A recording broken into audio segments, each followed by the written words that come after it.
Bismillahirrahmanirrahim. Assalamualaikum warahmatullahi wabarakatuh. Balik lagi kita di channel Sumber Dakwah Official. Nah, ini Bapak 16% terus ini nyinyir masalah apa itu, mengkritik masalah kebijakan Pak Prabowo, masalah sektor sawit. Ya, kita sama-sama tahu lah, Bapak 16% kan memang dari debat kemarin suka apa itu nyinyir Pak Prabowo, terutama masalah HAM. Seharusnya statement yang beliau lontarkan itu mencoreng muka ibu ketum mereka sendiri, karena ibu ketum mereka sendiri kita sama-sama tahu pernah mengajak Pak Prabowo sebagai wakil presiden mereka.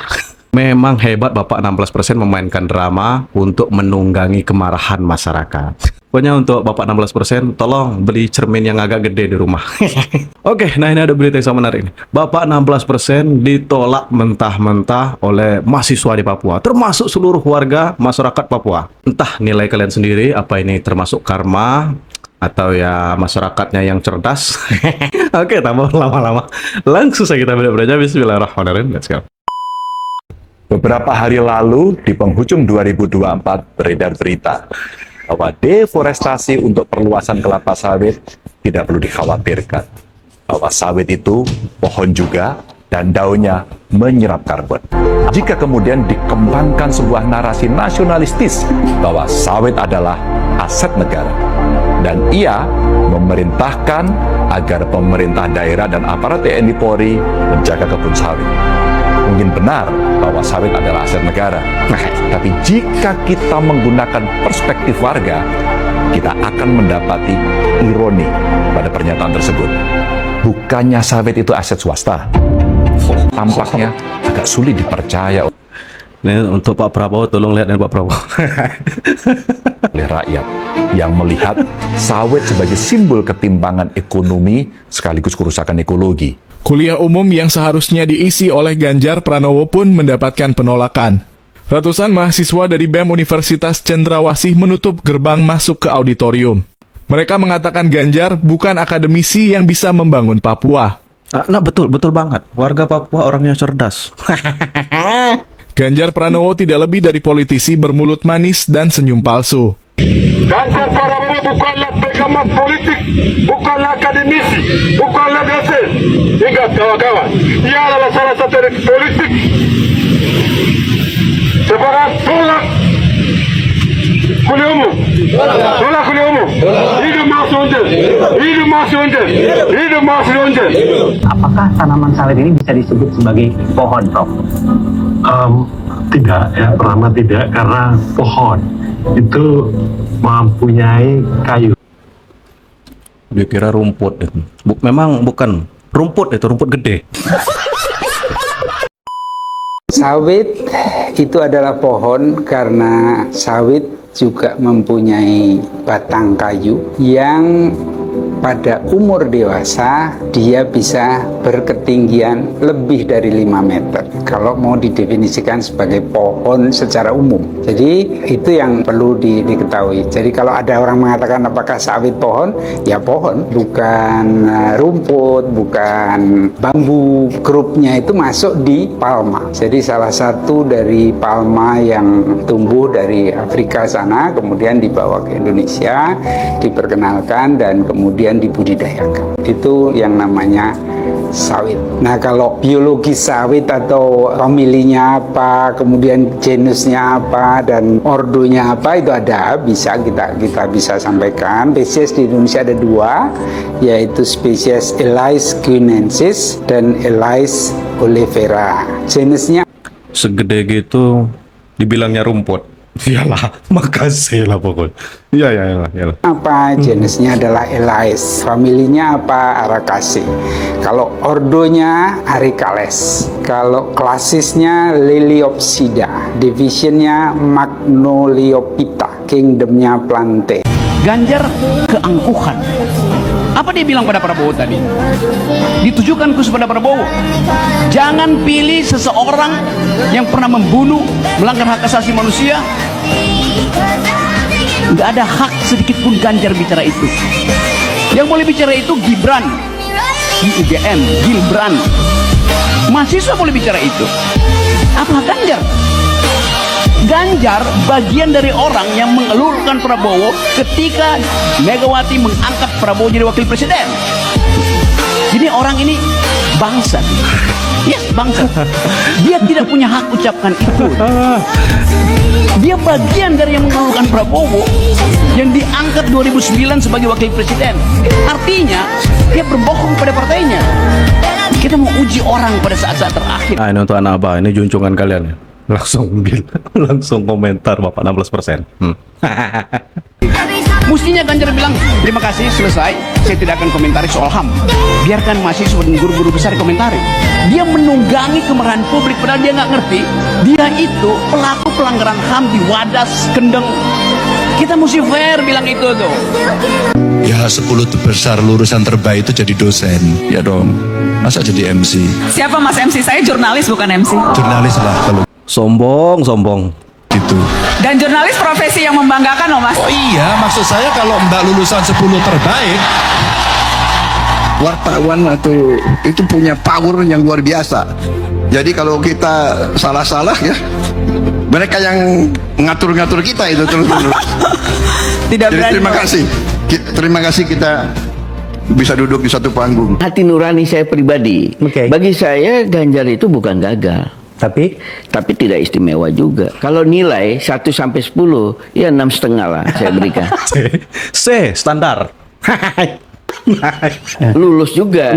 C plus itu kan. Ya, betul. Lulus itu di atas 5. Di atas 5 kan. Coba tampilin, saya ada siapin data soal itu, Bang Trimet. Ya. Nih, daftar kinerja Ganjar pimpin Jawa Tengah nih. Kalau ini keberhasilan ini oke, kita apresiasi. Tapi kan keberhasilan ini bukan keberhasilan untuk mensejahterakan rakyat kan nih. Menurut saya bukan istimewa, bukan gagal juga. Artinya dapat poin 6,5. 6,5 lah. Kalau orang kuliah, ya antara 1 sampai ini nilainya 6,5 lah. Bukan merah juga. 6,5. Nah itu yang ingin kita sampaikan. Dulu misalnya orang mengatakan Bambang Pacul itu nggak suka Pak Ganjar. Saya tidak suka pada perilaku. Ini senior Bapak 16% pun tak suka. Oke. Tapi ketika ketua memutuskan, gua tegak urus, gua gak toleh-toleh, clear itu. Gua akan kerja persis. Saya itu bukan pengambil keputusan politik kok. Gitu loh.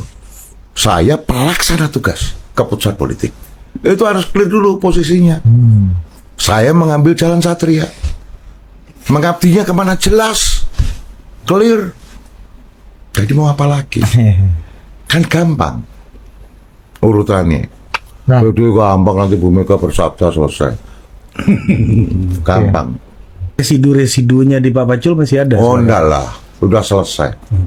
Gitu loh. Nomor 1 sebagai politisi nggak boleh sakit hati. Nah, dengarkan itulah. Korea dilarang sakit hati. Dengarkan baik-baik.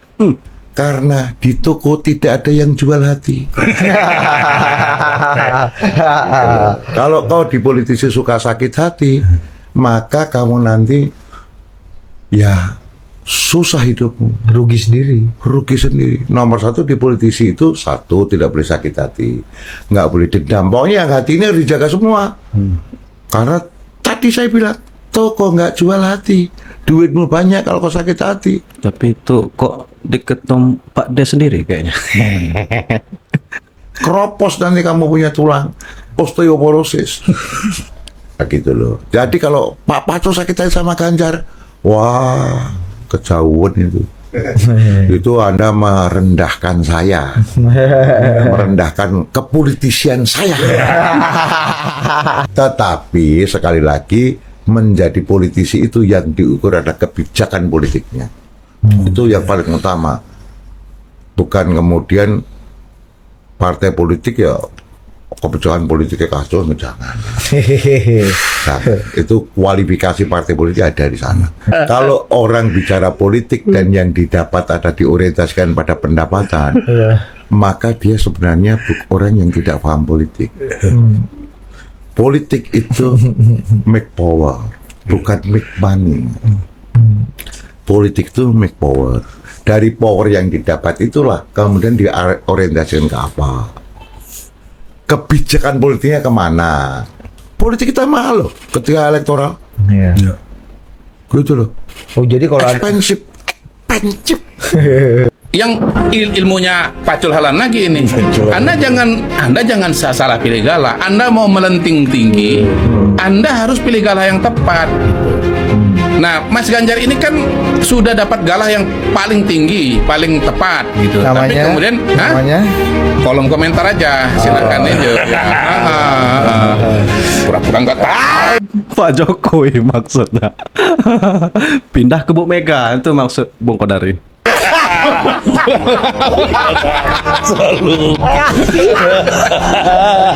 Tapi kan di tengah jalan ganti galah, selalu ganti galah gitu loh.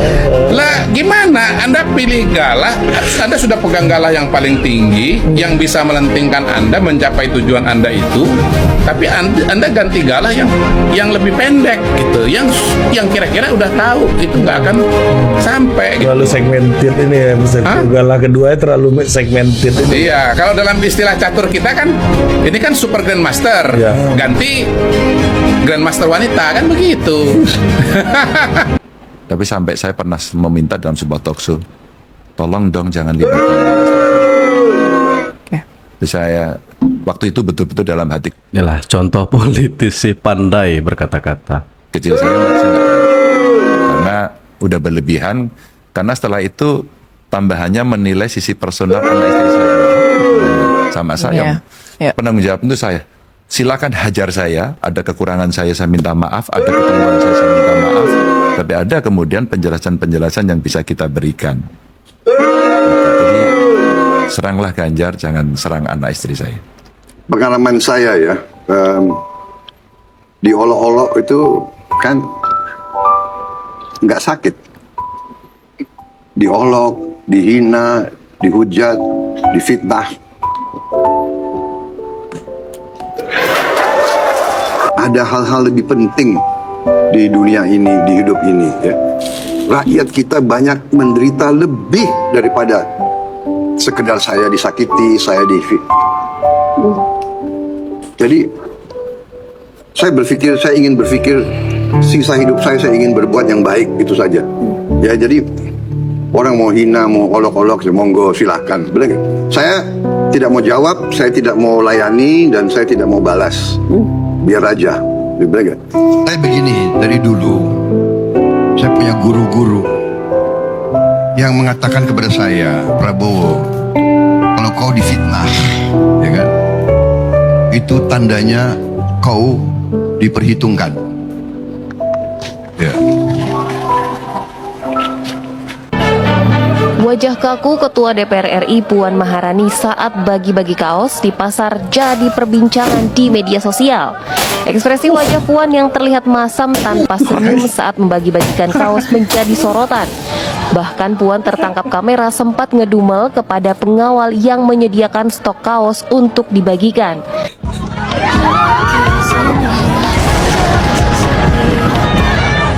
Pak Wapres kita memang beda.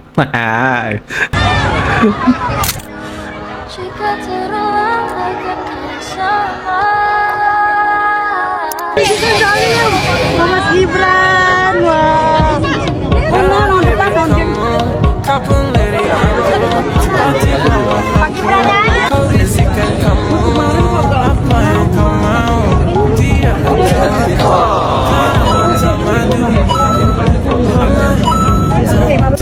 Pokoknya Pak Prabowo tidak pernah salah pilih wakil presiden.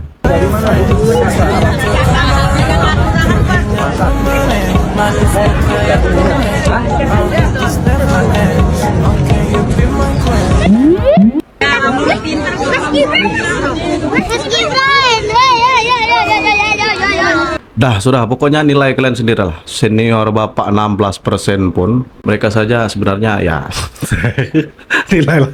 Entah suka atau tidak, nilai kalian sendiri. Ditambah lagi Bapak 16% kan, kita masih ingat betul Bapak 16% suka nonton film Jepang kan. Film Naruto maksudnya. Politisi yang sudah mati kartu. Jadi ya kita maklumi. Jadi wajar kalau beliau masih sakit. Sakitnya saya yakin masih mendalam. Karena beliau kemarin kita sama-sama tahu, tak percaya dengan suara 16%. Padahal itulah realitanya. Aduh, dah pokoknya saya akhiri, tetap cerdas, salam waras, NKRI harga mati, tentunya selalu support, selalu dukung pemerintahan Pak Prabowo dan Mas Gibran. Wabillahi taufiq wal hidayah. Wassalamualaikum warahmatullahi wabarakatuh.